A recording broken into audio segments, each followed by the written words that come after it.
The reason I ended up in London was because I went and said, I would like to join a team there. I did my homework. This is where my expertise would fit in. I worked on this previously. It looks like that product could be a good match. Things are not going to come to you unless you ask for them. I think you also have to be prepared for rejection. Like I had a couple of rejections as well, and it's about developing thick skin. Also, PMing is not for faint-hearted. It's a lot of pressure. It's a lot of no's. It's a lot of things going well, a lot of things going badly. I think one of the important things is that you have to go and ask for what you want, because otherwise things will not just come to you. It's not your manager's job for that to happen, generally speaking. And I think it applies for everything. So you should be prepared to get a no as well, but at least you're going to have the satisfaction that you did the right thing for you. Welcome to the Product People podcast, where we learn from amazing product leaders about product management, growth, and product ops. I'm today's host, Mirela Mus, founder and CPO at Product People. Today's guest is Raluca Pantiru, product manager at Google. Raluca was at Fitbit before their acquisition. Her story is about stepping up, taking risks, and asking for recognition. This is normally Silicon Valley, but not in Eastern Europe, where polite society expects the opposite behavior. Hey, welcome, Raluca. Great to have you here. Thank you. Happy to be here. So we were talking earlier on how you got into tech to begin with, and I really love the story. I think everyone listening to this should also learn it. Personally, actually, I have a legal and political science background, and I entered tech by joining a startup in 2016. They were called VectorWatch. They were building a smartwatch back in Bucharest, and I think maybe one of the things that I want to point out is the power of asking for things. So what was happening back there is that I was working in a legal office. I was not very happy with my job. It's, like a movie story. And then I went to a women's event for a Women's Day, and the co-founder of VectorWatch Arena was speaking there. So basically, I approached her and asked her, hey, is there any way in which I can join your startup? You're doing some interesting things. My parents are doctors, so I've always had a soft spot for health tech, consumer health in that sense. So basically, I got the opportunity to join the startup. It was an amazing ride. They were building, as mentioned, a smartwatch, the 40-day battery life. Luckily enough, we did a great job and we got acquired by Fitbit in 2017.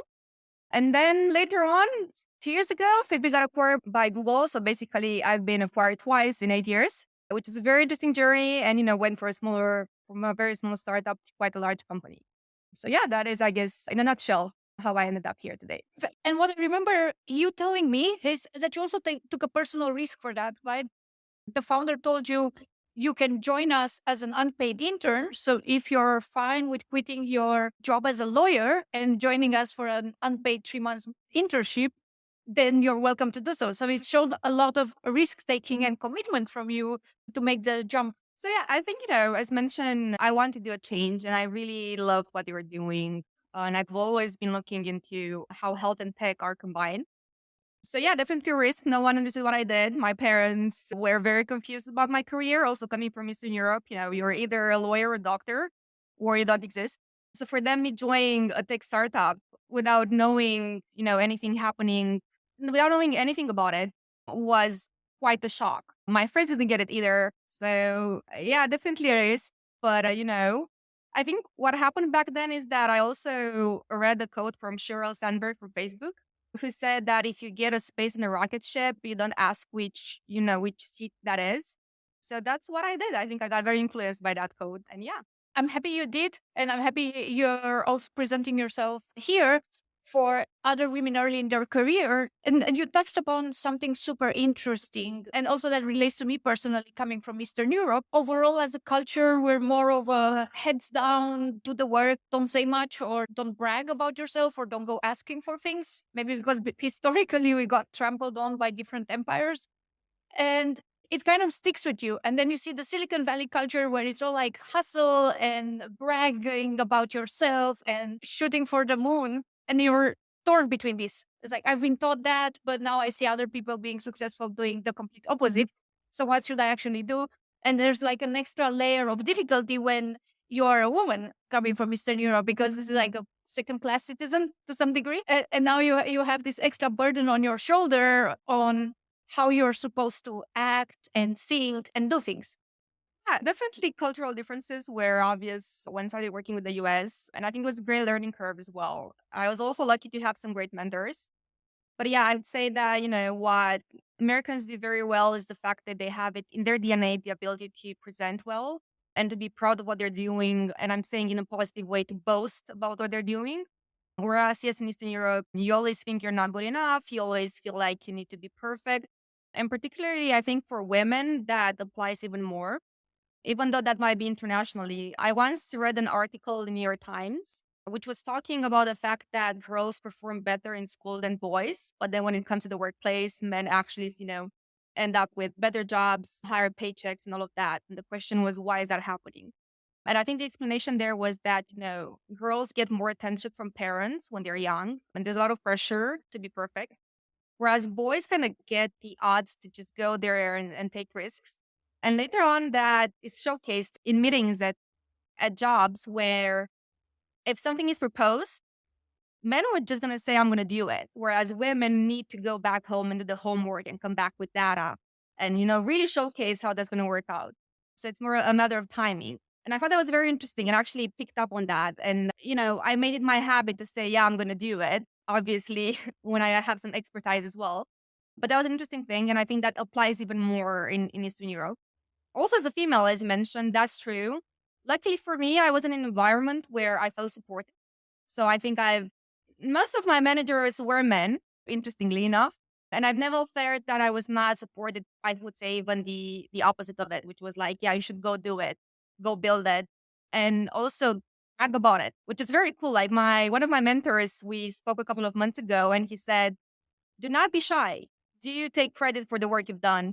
And yeah, I thought that was very, very amazing. And I think it's just maybe a way of getting that reinforcement sometimes as a female. Maybe something more, and I don't want to like keep on talking about it, but we even took like an acting class when I was at Fitbit. So throughout my time at Fitbit, we worked a lot of times with San Francisco. My management was there, most of my stakeholders were there. And why we did that acting class was to learn more about how we can present and just be more confident when presenting. And I think that was very, very useful. Also, one of the things that really helped me was an improv class I took in Berlin. It felt so much easy to speak unscriptedly afterwards and presenting. So they can definitely vouch for that. And you mentioned Fitbit. I think this is a super interesting story with how the company got acquired by Google. And then you later on also being integrated in the Google product team and transitioning officially there.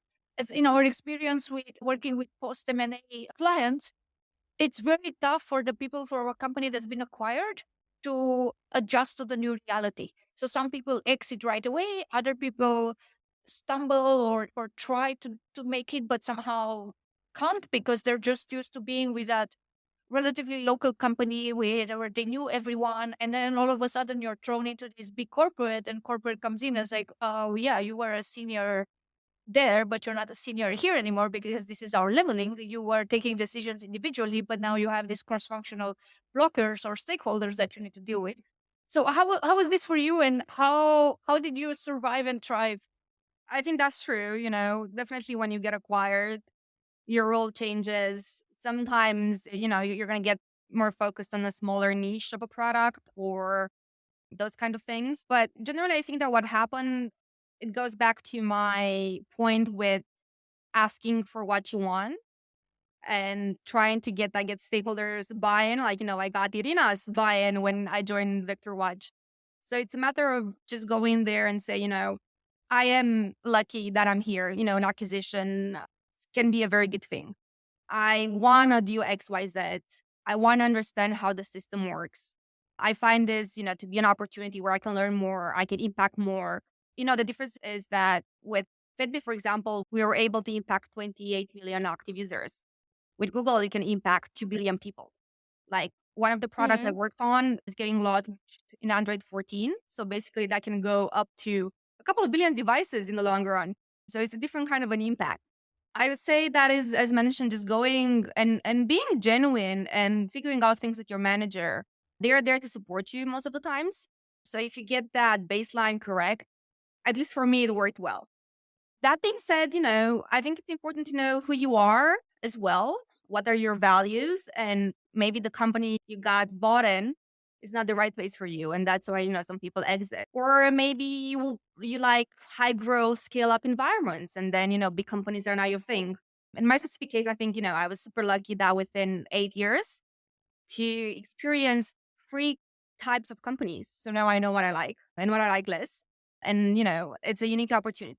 Cool. So how was it for you when it actually happened? What I'm seeing, Fitbit seems to have been around 1,000 people at the time of the acquisition. Maybe you can correct me if that is not true. How did it go, and how did it impact your day-to-day life as a PM in the first months, and then after 6 months or 1 year after? Sure. So I'm not really sure how big Fitbit was back then, but I think at least when we got acquired, we were 2,000 plus people.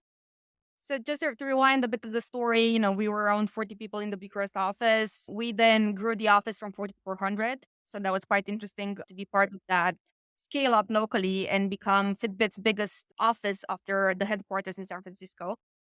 My first project with Fitbit was launching their first kit device, which was amazing.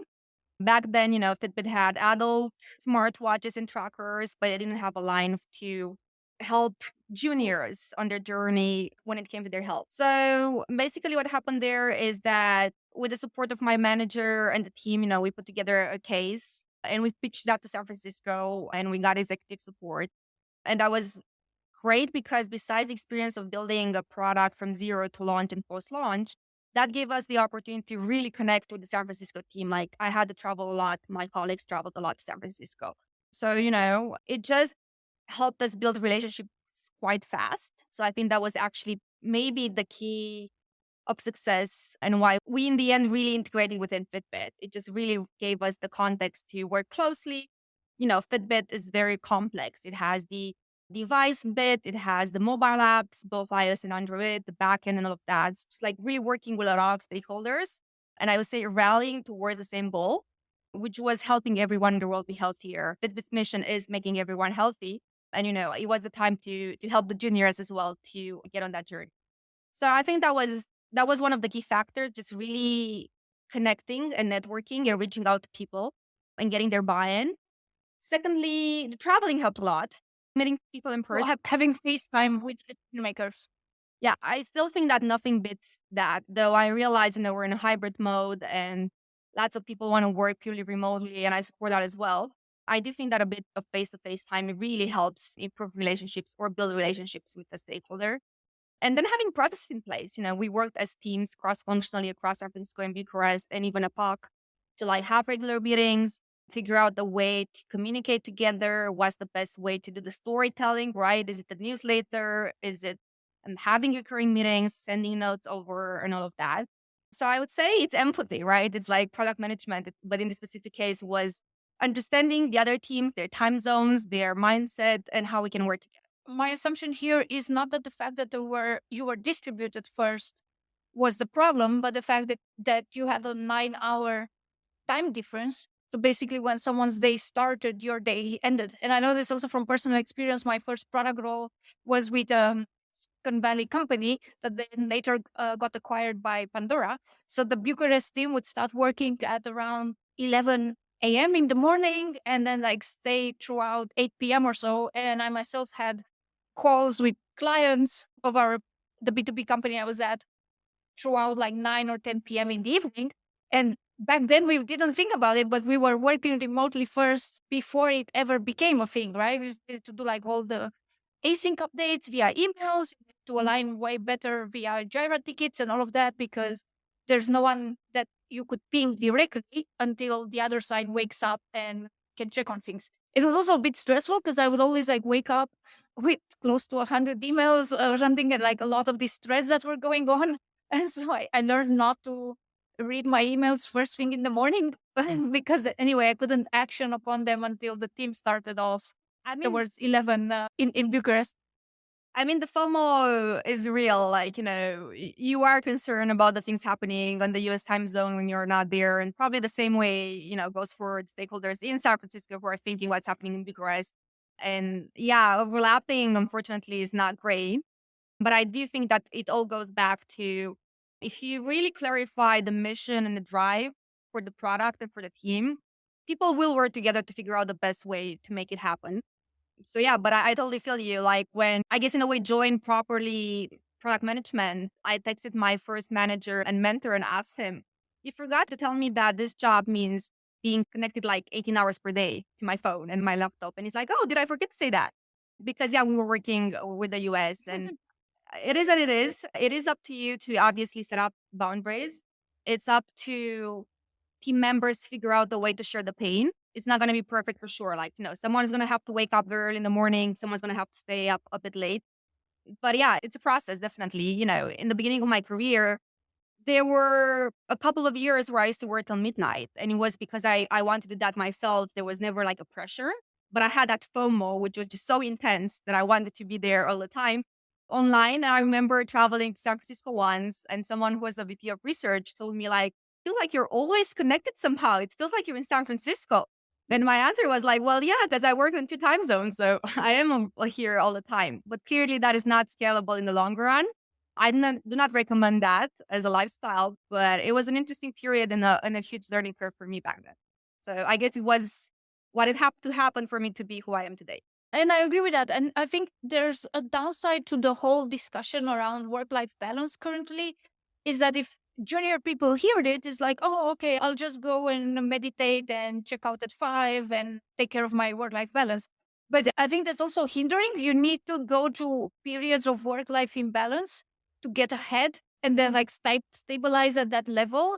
And you build up the muscle to do things faster, more efficiently, figure out what to ignore and what can wait.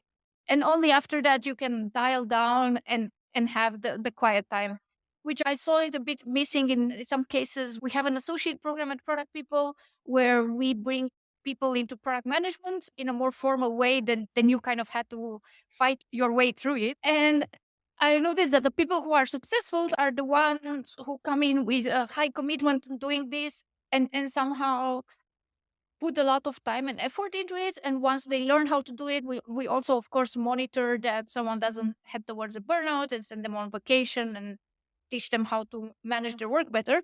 But I think just pushing it for a while is still the key growth driver. I haven't seen it the other way around where like someone is super chilled and uninvolved and then they make this career leap. I haven't had an example of that yet in my proximity.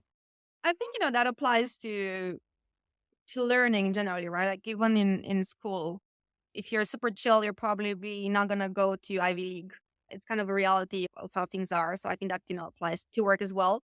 Now, I also think it depends on, how you define success. If we're talking about hyper growth and career grow, probably yes. If the person defines success is the fact that they want to have a 9 to 5 job and chill out the rest of the time, that is, very personal. But if we're looking through the lenses of career growth, this is what worked for me. So, and this is what I've seen as well work with really, really investing a lot of time at some point in work and having that growth. And I think as a PM particularly as well, it's just like you have also so much networking to do because it is about knowing your stakeholders and being in the middle of everyone. So a lot of your time is going to go in that. And then you do have to write, your product requirements. And that is work by yourself. And you're going to need to get in time for that as well. And sometimes that does go over time to be able to do all of that. But as you mentioned, once you have the requirements, you figure out the product, you have the networking in place, then you're going to have a period of time where things are a bit more laid off because you have a process and things are defined. You have a roadmap, basically, and you should just go with it. Hey, if you're enjoying this Product People podcast, check out our weekly live streams on LinkedIn and YouTube. Back to the episode. And speaking on the roadmap, I think this is very interesting for the people listening to us. How did you go about doing this for a hardware device, right? You have the combination of software and hardware.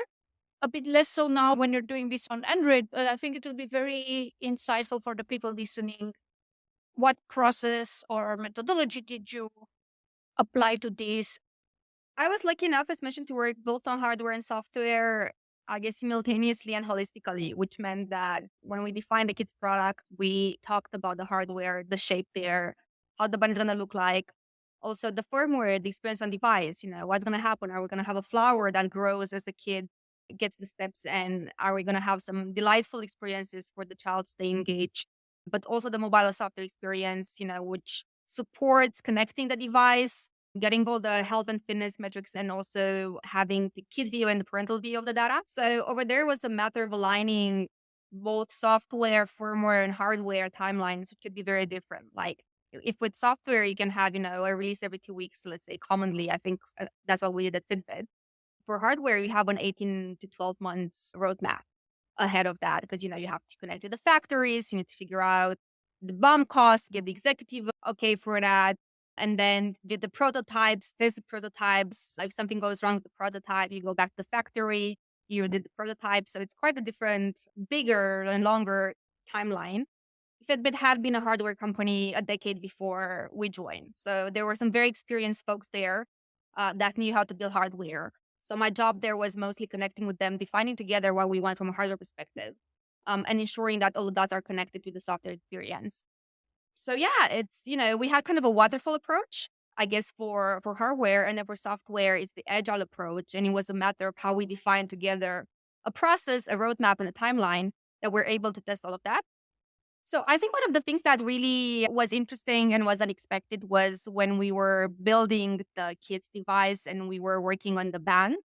So because he was a different user and, kids move around quite a lot and they hit their trackers, we tried to figure out a way in which we can prevent that. So therefore, we added a bumper that would protect the pebble. And when we got the first batch of devices for field testing, and field testing basically means that, you have real users using the product as they would in real life if they bought it, we saw that the coating was not doing very well from the bumper side. The band was okay, just the bumper was a bit weird. So talking to the factory, realized that they were not properly testing for friction for the bumper, just for the band, because that's what they were used to. And therefore, we had to resend the devices back, figure out the coating, and just fixing that. And, for my first hardware experience, I think that was very interesting because I wasn't imagining that. And I think it also goes back to, as a PM, properly specify, which is I want, the band and the bumper properly tested for friction for wear generally. So that was a very interesting experience and also an interesting conversation to have to executives about timelines changing. So definitely a learning curve. Do you have any tips on how you brought the bad news to executives and still survived? I think what was super fun with Fitbit is that I got a lot of exposure to executives very early in my career and very often, which is a blessing and a curse. But basically, what we did is that we met as a team. We put together a presentation, we showcased the data, we went back and we presented, the feedback and our point of view as an aligned team. And the why and what and mitigation plans. Always is very important to have a mitigation plan. Say, okay, we're not doing this, but then what we're going to do. And particularly, I think when you're talking about the launch of a product is getting buy-in from sales and marketing and customer support. Free stakeholders that I feel they're, particularly customer support, I feel that oftentimes they're overseen within a company, but they're like a gold mine. They have just so much insights from customers. So they're one of my dearest and closest partners when I work in product development. So we did that. I think also very important is to get buy-in from your manager and the manager's manager before you get in a meeting. You don't want them to be surprised. I think also a big lesson that I've learned was that no one likes surprises, particularly as an executive. And that sometimes people tend not to say when things are going bad and just wait for, the last second. I think they appreciate knowing that they might get hit by something versus being hit by something. So just kind of building that trust and communication. And, we met it as a group basically. And, executives are not going to bite. They're humans and they understand if they have the right data that showcase things.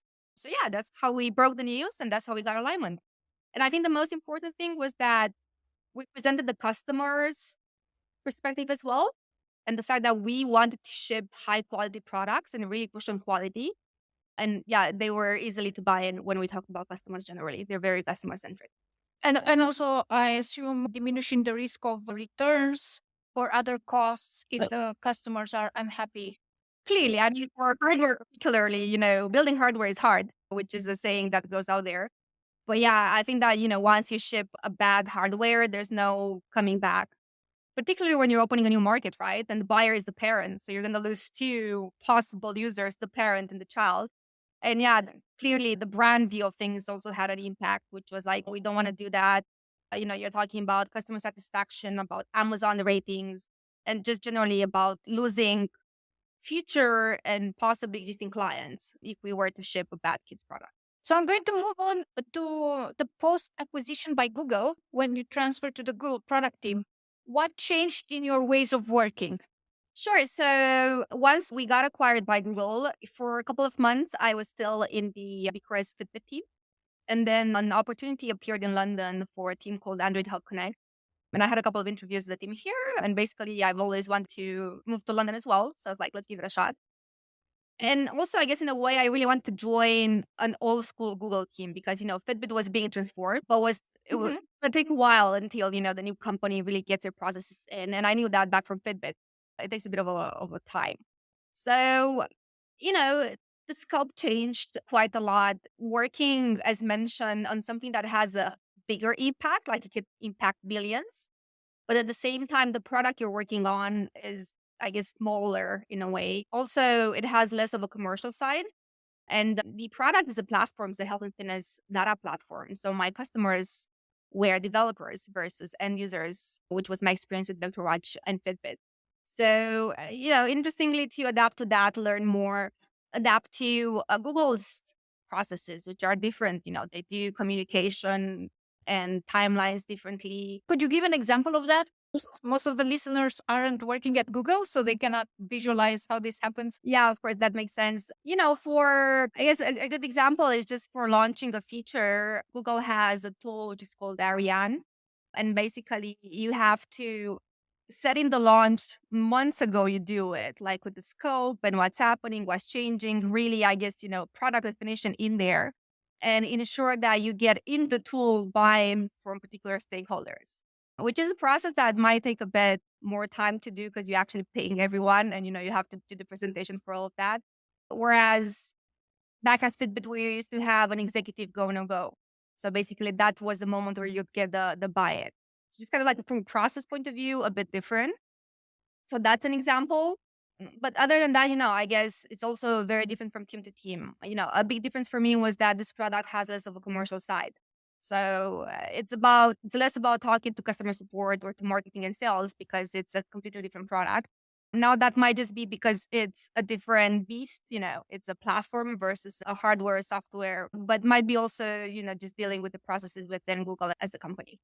And what surprised you there that was a bit less intuitive coming from a company that was smaller?